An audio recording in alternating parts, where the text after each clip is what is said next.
आज आहे दसरा आणि सर्वांना दसऱ्याच्या खूप खूप शुभेच्छा। दसरा असल्यामुळे खूप घाईचा दिवस, त्यामुळे मी पटकन आंघोळ करून देवपूजा करायला घेतली। देवघर साफ करून असं सुंदरपैकी देवांसाठी आसन मी तयार करून घेतलं आहे। त्यानंतर देवपूजा करून मी छानपैकी देवांची मांडणी करून घेतली आणि मला बनवायचं होतं देवघरासाठी सुंदर तोरण। देवघरासाठी मी असं प्रकारे सुंदर तोरण बनवून घेतलं आहे आणि इतकं सुंदर दिसत होतं ते तोरण, खूपच छान लुक आलेला होता माझ्या देवघराला। त्यानंतर मी पटकन देवपूजा वगैरे करून घेतली आणि मग काय मी दारासाठी पण असं छानपैकी तोरण बनवून घेतलं आहे।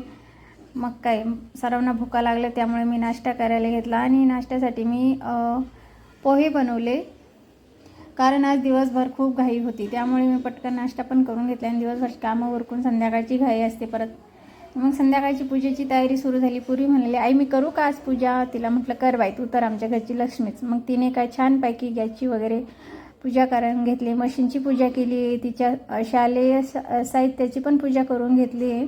खूप मनापासून ती पूजा करत होती आणि ते बघून मला पण खूप छान वाटलं। नंतर गाड्यांची पण छानपैकी पूजा ती करू लागली।